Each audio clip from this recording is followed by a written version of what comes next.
first thing that I'm going to talk about is called helping neighbors. Now, some of you in April this year may have seen this in the newspaper, but I bet you a lot of you didn't. This is called the forgotten history of thousands of Americans who came north to fight in the Great War. They say here that Private Irvin Hart was 28 years old when he fell at Vimy, shot and instantly killed by enemy fire. He was an American.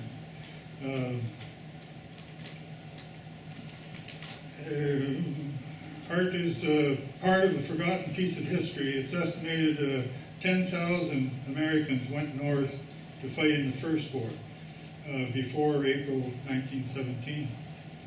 Beginning of 1914, it started out as a quiet sort of thing with the Americans going over to Canada. But as time wore on, American recruits became an open secret. Some Americans felt strongly about joining up. Of course, you all know that they didn't get in the war until 2 years after it started, both wars.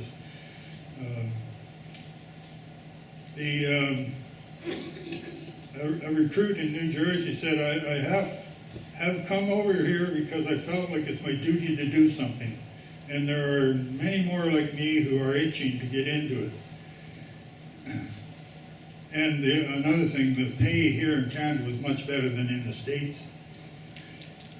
In the 97th Battalion in Toronto in 1915 was also known as the American Legion.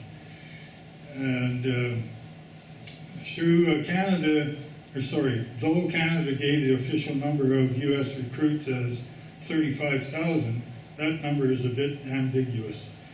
The amount of intermarrying between Canadians and Americans at the time, there was an amount of that. It's estimated that approximately 3,500 Americans were killed fighting with the Commonwealth forces. They're still buried in Europe, often as Canadians, not as Americans. I found that very interesting, and it's going to come back and rear its ugly head in a little while, if I get there. Okay, the next thing that I'd like to pass out to you is some information on the Victoria Cross.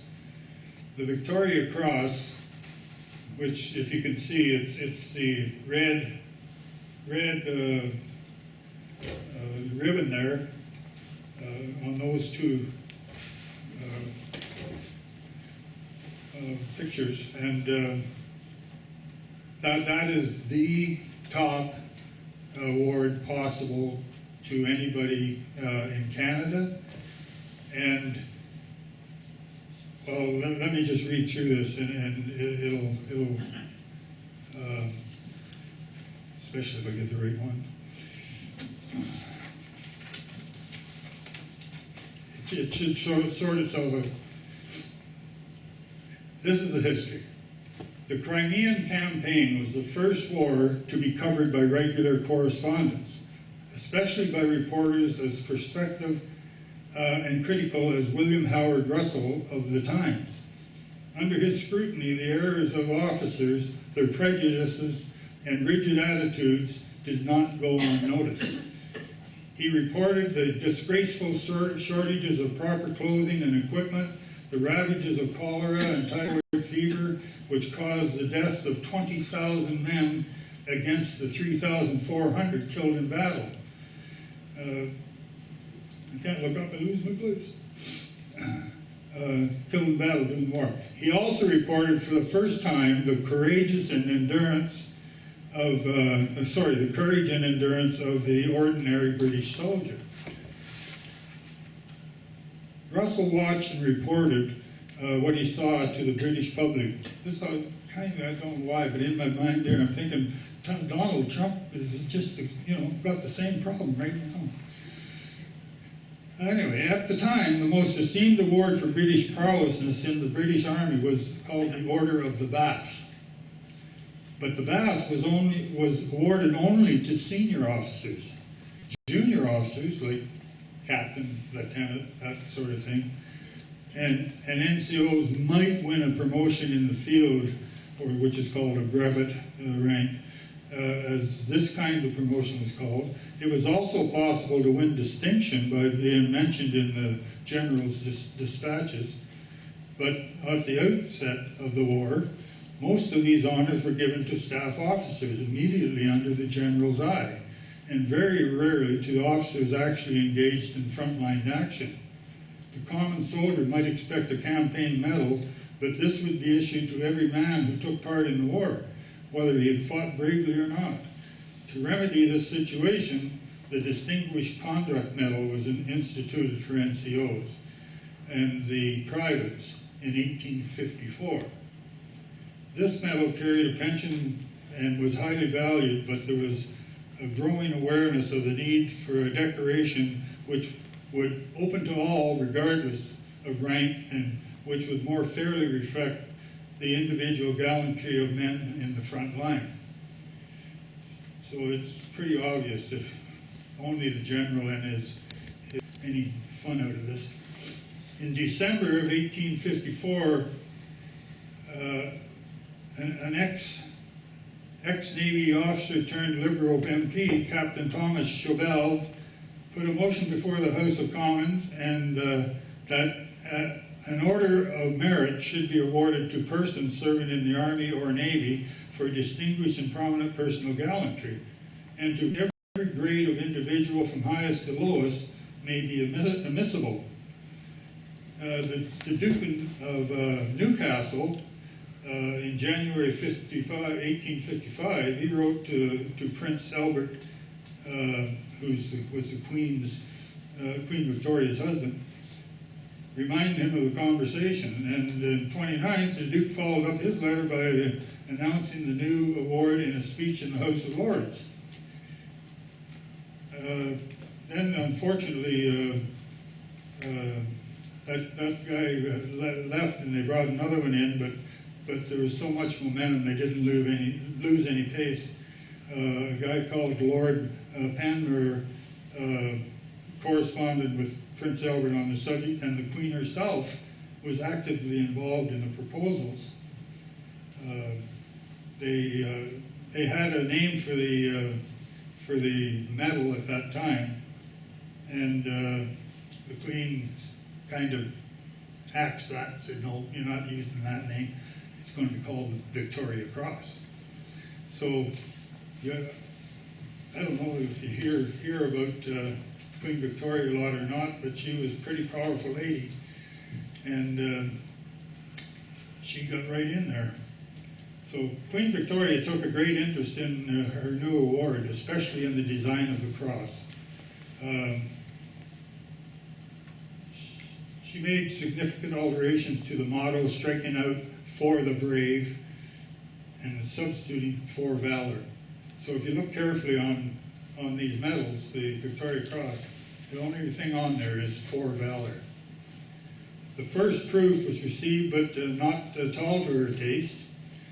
They thought it would be fitting to take the bronze for the new medal from a Russian guns captured in the Crimea. Nobody pointed out until many years later had passed that the BC guns were in fact Chinese, not Russian, and maybe not even been anywhere near the Crimea. Oh well. By the spring of 1856, the order was in hand. The Queen made it plain to Lord Panmure that she herself wished to bestow her honor, or her new award, on as many of the recipients as possible.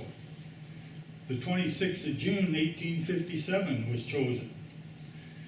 Now, the Queen, who was about 5'0", I think, insisted that she invest these guys from the back of the horse. She was riding a horse in, and she wasn't getting off of it. And that was all right. There were 62 recipients the first time around. And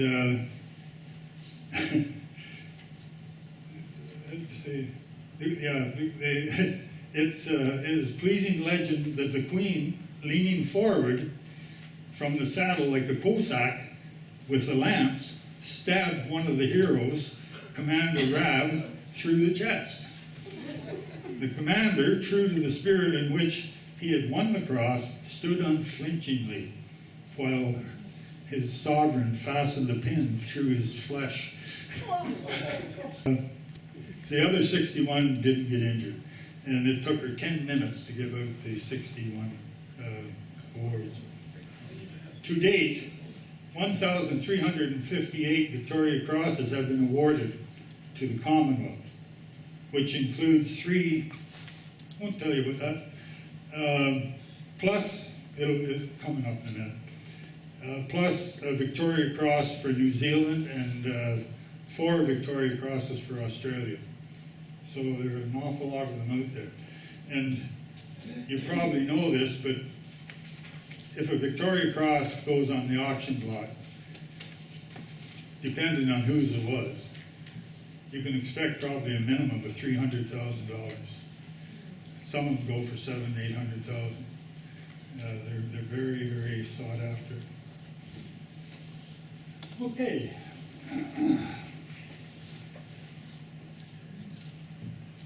Having heard about the Victoria Crosses, you may think that that's it. Well, it isn't. If I can find my other piece of paper. Rory, you need to open it up. Where is it? Ah. Well, if I can't find it, it's too bad. No, I have to find it. There it is. I have to. My memory's good, but not that good. You might have heard of another item that was awarded to gallant soldiers, and that's called Queen Victoria's Scarf. She crocheted scarves, and they were about 4 inches wide and 4 or 5 feet long. There's a, have you got that size? On the desk over there, there's a picture of it, which you can look at after. These were not, some people thought these were higher in stature than the Victoria Cross. No, they weren't. These were scarves that Queen Victoria made, destined for the fighting soldiers. And each regiment, or whatever you call it, whatever the size is, would be charged with picking out a person to whom, because they did it by, well, actually the peers would vote and as to who they felt should get this thing. And that's what happened. There were 12 of these scarves made, and 4 of them went to the colonial group, which includes us. I won't bore you with the others, but this is rather interesting, I think. One of the scarves went to Private Richard Roland Thomas, 2nd Special Service Battalion, Royal Canadian Regiment of Infantry. Hey, Andrew got it. No, he didn't. Thomas was, in fact, one of those Americans. So although it went to Canada, it wasn't a Canadian that got it. So I thought that was pretty neat. Okay, now moving on. If I can remember what I'm doing. What am I supposed to be doing here? Okay. I brought with me 2 montages here in the chairs, the lower ones. After Bill had passed away, I went up to see how Carol was doing, and there was still a lot of stuff in his place, and it was getting down to that they were going to have to be sold at very low prices and that. Like they had an auction last Friday here. I don't know how it went, but it didn't look very well. So anyway, there were a few items, those 2 things. The guy, Let's Go Canada, the thing about pick a number, I decided that they weren't going to go for a pittance to this lady, so I bought them. And which is this? That's RCAF over here. No, that's RAF. Okay, the left-hand group, there's 6 altogether. These are air crew, like pilots, most of them, but there's also a tail gunner in there, or no, a midshipman. The 3 over on the left are Royal Canadian Air Force. The 3 on the right are RAF, Royal Air Force. They're all Canadians. On your right, the first guy on the right there is Billy Barker, and Billy Barker was judged as the most decorated Canadian in any war. Right to his left, so just to the right of the cross, is Billy Bishop. And he's from Owen Sound, actually. Billy Bishop claimed 72 kills. There's been a lot of discussion about that. Many people don't think that's actually what happened.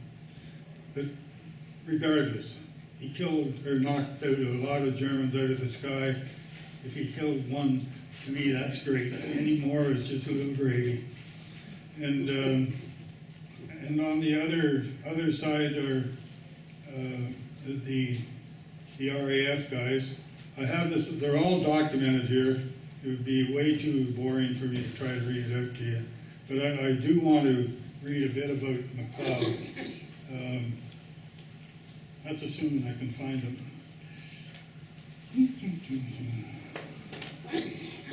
Okay.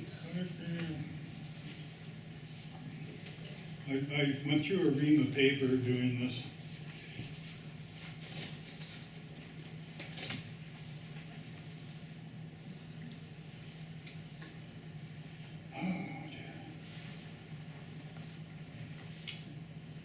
Well, this gentleman is called Alan Arnett McLeod, and he was from Manitoba, in the Winnipeg area, I believe.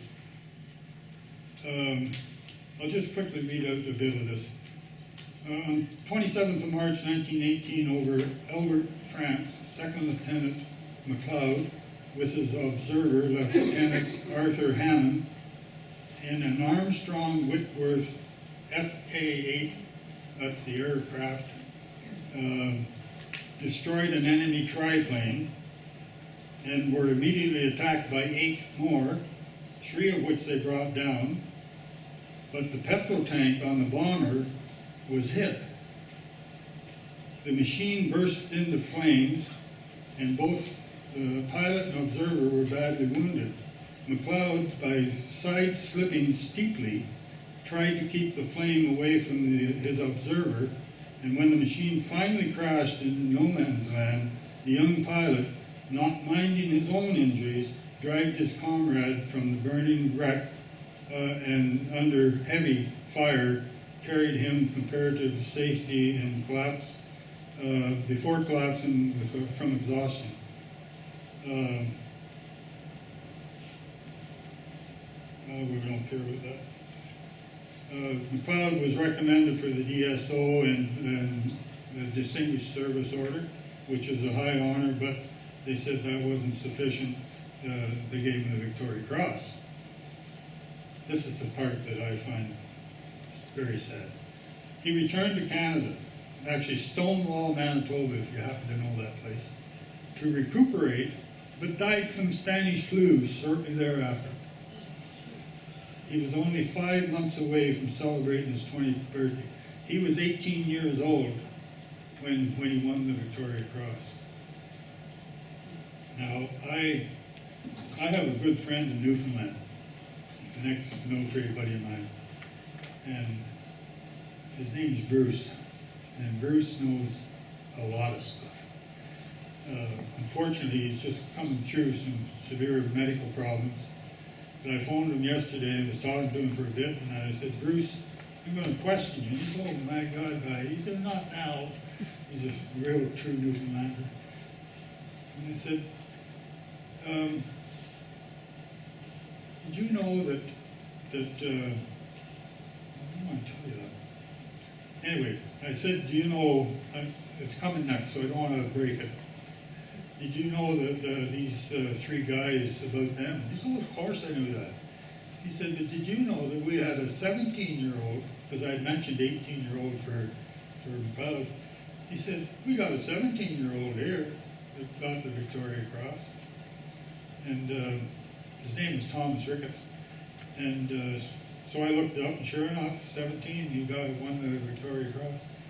But I then found out that, where is it here?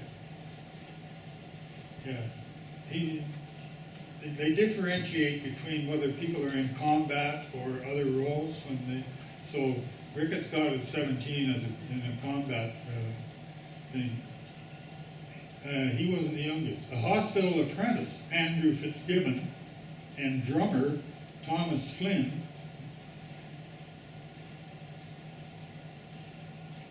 both received the Victoria Cross during the Indian Mutiny, which I don't know about that.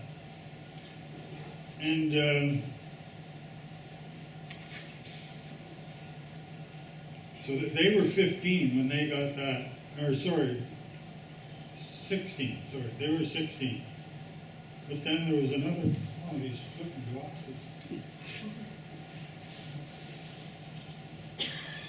Take the damn hearing aid out, we'll be all right. Sorry, they were 15, both age 15. And then there was another, Jack Cornwall of the Royal Navy that was awarded posthumously at 16. So you imagine, two 15-year-olds, a 16-year-old, and a 17-year-old winning the highest honor you can win in your country. Just amazing. Anyway, now I'll get back. So, if anybody's interested, I have all of these guys documented here. But I will not tend to bore you about it.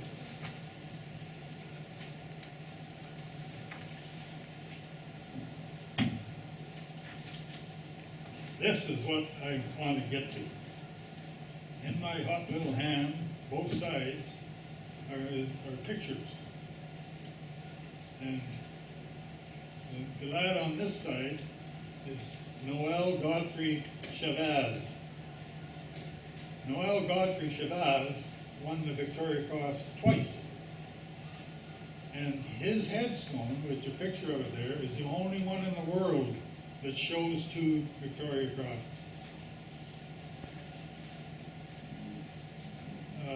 He was, by the way, he was medical, he was a doctor. The guy in the back here, Captain Arthur Martin Lee, he was also a doctor. He also won two.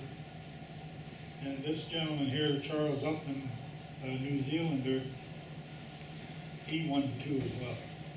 So there are three people in the world that won two Victoria Crosses. And that's the only ones there are. We have, now Neil might be able to help me on this, but I think it's on Albert Street, that there were a number of veterans lived on Albert Street that won the military medal. Charlie Armstrong and Hill, Ernest Hill. They were on Albert, weren't they? They were up in that area? No. No? Okay. I wonder where that piece of paper is. I let Arnold read on that. Anyway, there I believe are 5 veterans from Lakefield that won the military medal.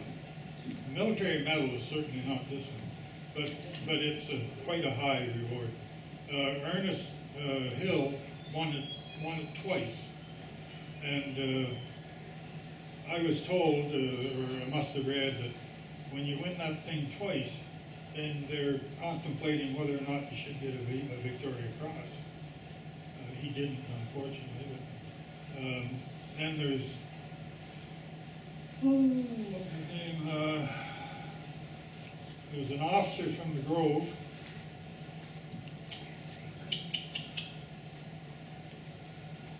Sorry, I can't think of it. Officer from the Grove who won the Military Cross.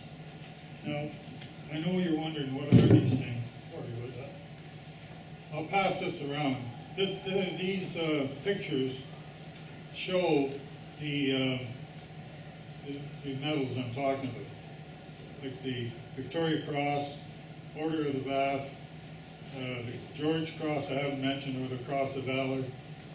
There's the Military Cross here, and the Military Medal, and the DSO I mentioned there, Distinguished Service Order. What I found very interesting is that by the way, the Military Medal goes to the non-officers, and they have certain criteria. So does the Military Cross. And the criteria are basically the same.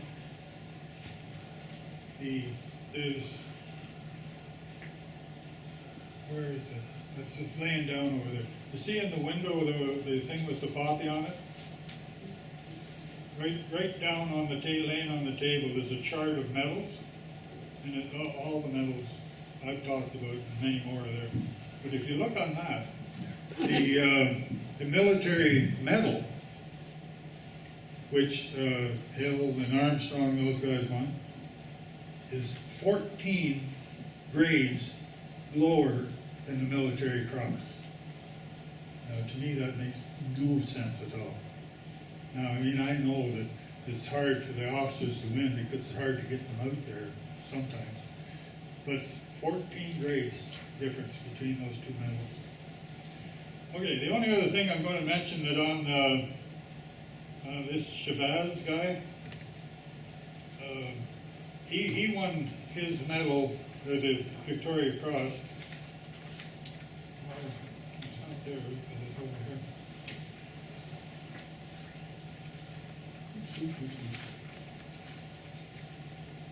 Yeah. He won the Victoria Cross because he was in the Battle of the Hogue. Now, you probably have never heard of it. I certainly hadn't. It's H-O-O-G-E. The Battle of the Hogue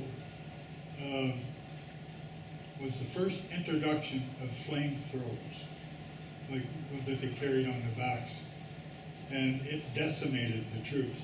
Around 800 or 900 went in, and about 142 came out.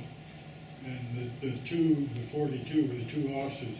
Everybody else was killed. And that was the introduction of the flamethrower. And that was in 30th of July, 1915. That's when the flamethrower was introduced. So they were terrible, terrible weapons. Now, let me just check my itinerary here. I think I mentioned that. That's not the one. Let's see the itinerary.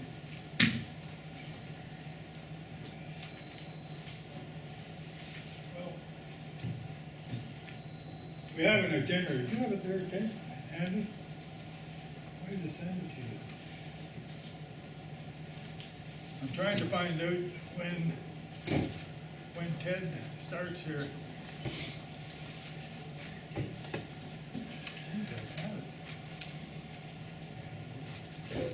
This is how it is at home too. I spend hours and hours looking for stuff.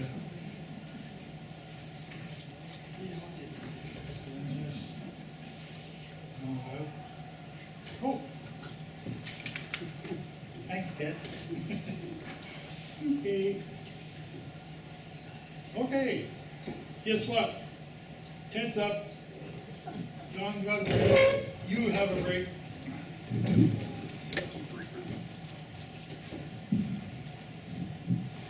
Can everybody hear me okay? Do I need the mic closer? Yes. Yeah. Okay, in follow-up to Don's presentation on the Victoria Cross, of the 1,358 that were awarded to 1,355 recipients, No, put it in your hand and, And right up to your mouth, yeah. right up. of the, No, out to your mouth. with regards to Victoria Crosses, of the 1,358 that were awarded to 1,355 recipients, between 1868 and 1906, 8 of them were ordered forfeited by the recipients for wholly discreditable conduct. In other words, they wanted them back. At this point, King George V got involved and let it be known quite clearly that in no matter the crime, no matter the circumstances, even no decoration should be ordered forfeited, even if the recipient was sentenced to be hanged for murder. He clearly stated to the House of Commons that even in that circumstance, the individual should be allowed to wear the Victoria Cross on the scaffold. Following this royal intervention, no more Victoria Cross forfeitures were ordered. Prior to 1918, when a Victoria Cross was awarded to a Navy person, it had a blue ribbon instead of the crimson ribbon. Now for my presentation. Last March, after I finished giving my presentation on my father's life and military service, I was asked by Freddie Wilson why I hadn't told the story of the wine train in North Africa. Tonight, I'm going to tell a bunch of stories on the 1st Special Service Force that present what I think is a lighter side of the war. I'm going to begin with that story in North Africa. But before I get there, for anybody that don't know, my father, E.F. Eddie Morin, was a staff sergeant in the 1st Special Service Force, better known as the Devil's Brigade, which I have a problem with that terminology, but anyways, he was raised by Freddie's grandparents, Emily and Brigham Young, on Dean Street here in Lakefield. Now for the story. Following the arrival of the force in North Africa, November 5th, 1943, Colonel Fredericks, who was the commanding officer, arranged to have the men transported by 3 trains, one for each regiment, from Casablanca to Oran.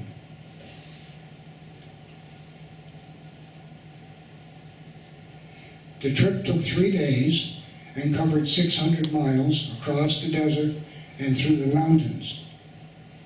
The men were loaded into boxcars referred to as 40 by 8s. This designation was based on their capacity to carry 40 men or 8 horses. It was said by the time 40 men loaded into the boxcars with their gear, they were jammed in like sardines. They sat on the floor without room to even stretch their legs. Thankfully, they said, we were only in these boxcars for 12 hours at a time. Part of the journey was through the longest tunnel in the Atlas Mountains. A forceman would note of this trip through the tunnel. The boxcars were pulled, not all that swiftly, by coal-burning midget locomotives that belched thick black smoke and steam. When we entered the tunnel, all the black smoke and steam permeated the boxcars. We seemed to be forever in the tunnel, struggling to breathe. We tried to putting on our gas masks, but that only compounded and made things more difficult, and gave us a sense of claustrophobia. Mercifully, the trains made 2 extended stops on the way. On one of the stops, the forcemen discovered that parked beside them was a train carrying large barrels of wine.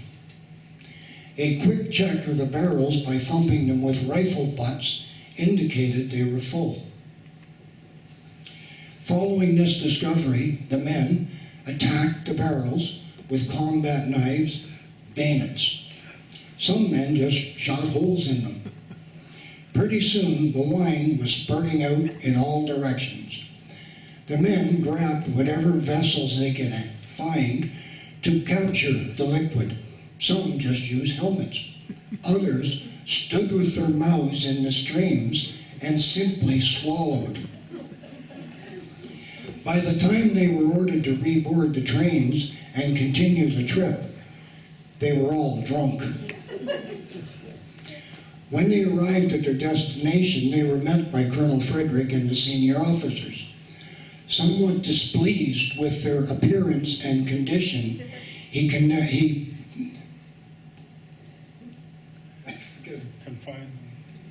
confined them all to barracks for 24 hours. 4 weeks after this escapade, the men of the force were taking heavy casualties as they battled the Germans in the mountains of Italy. The following stories all take place in Anzio beachhead. Each of these stories were told to me by a veteran who was present when the events occurred. The stakes. A number of us were sitting around the fire cooking our supper when we were approached by a non-force general who was on a tour of the front line with his entourage. He approached us and asked us what we were cooking. One man responded, "Steaks, sir." The general inquired as to where the steaks came from. The man responded, "From a cow, sir." The general, now quite indignant, said he knew steaks came from cows, but his inquiry was meant to establish how they had acquired the cow. The man responded, "We shot it, sir, in no man's land." The general then started to impress on the men that they shouldn't be out shooting livestock because they probably were owned by somebody. And in the future, unless they could produce a bill of sale, they should stop shooting livestock. Another man now asked the general, what would happen if we came across a cow that had been injured as a result of stepping on a mine? The general thought about this for a few minutes and then said, well, in that circumstance, it would only be right if you put the poor beast out of its misery.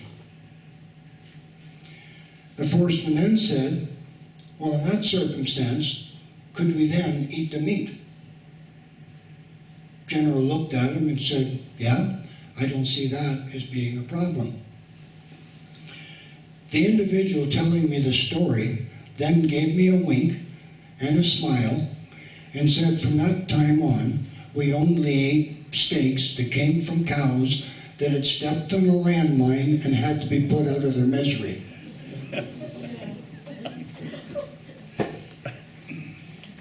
Another story, the puddle. One night, the men were returning from night patrol, being led by a lieutenant, and they trudged across this lonely farmyard that was dotted with puddles. With the lieutenant in the lead, he struck out across one puddle. In the blink of an eye, he was up to his armpits in what turned out to be a mixture of cow manure and water.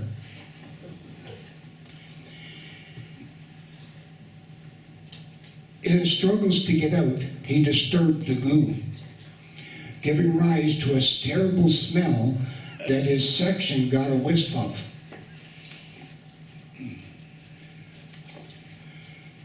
Based on the smell, his men decided to keep their distance and wait to see if he could get out on his own.